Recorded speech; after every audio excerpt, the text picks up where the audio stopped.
has raised concerns that the Provincial Education Department has not met all safety standards and there is slow delivery of personal protective equipment. The union members in the Northwest and the Northern Cape have also said that they will not be returning for duty tomorrow. SADTU's provincial chairperson, Sowell Tjebane, says no-fee schools are expected to use their own budgets for cleaning and disinfecting premises, but they are yet to receive the first grant for the year. Now, to discuss this further, we're now joined via Zoom by SADTU Limpopo Provincial Secretary Sowell Tjebane. Very good afternoon to you, sir. Thank you so very much for joining us here on SABC News.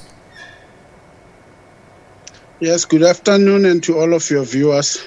Talk to us, please, about those main concerns and those sticking points that your union members are having regarding the reopening of schools that has made them say that at this point they won't be going back to work to teach, particularly those in Limpopo, the Northwest and the Northern Cape. Please talk to us about the issues.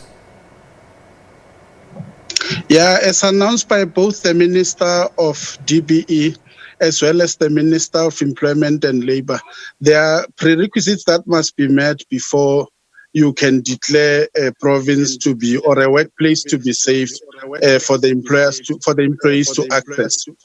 So one of the critical issues that were raised is, and we call them non-negotiables, was that the schools have to be deep cleaned or disinfected.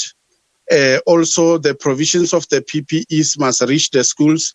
There should be training on people who are doing the scanning, as well as all the people who are supposed to be managing this particular type of a program. So we want to indicate upfront that we have noted positive progress on the part of the department. Yeah. However, we say that for any person to access the workplace, all of those things should have been taken care of. Where we are now, some of these things have not even yet reached schools. We were reliably informed that they've arrived at various warehouses in the province, and districts will be collecting today. So what we are saying is that only a principal of the school can access the workplace tomorrow in order for him or her to set up the systems and to ensure that all of those PPEs and prerequisites or safety precautionary measures have been taken into consideration. That's why we are calling on all of our structures to monitor such deliveries and also to monitor compliance by the department. I'm wondering, Mr. Tjebane, what's been the communication then to you? We were just listening to the KZN MEC for Education, and he said that in some instances, unions have kind of given their concerns, and that the department has indeed conceded, and that in some instances it is felt as though some of the unions are not operating in good faith.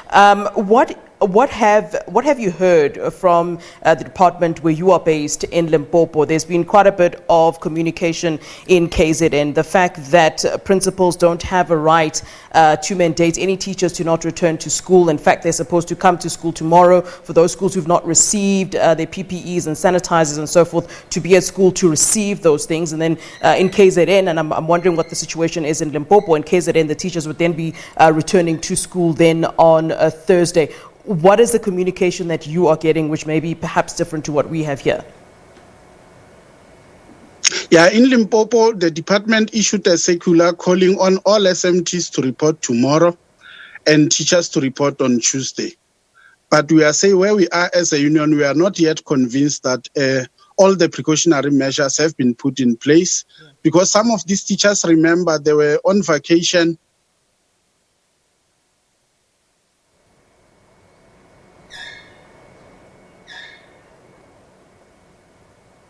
Unfortunately, we've lost sound there. We'll try to catch up with Mr. Sowell Tjebane. He's the SADTU Provincial Chair in Limpopo. I'm hoping that the team will indeed try to re-establish that connection for us. Well.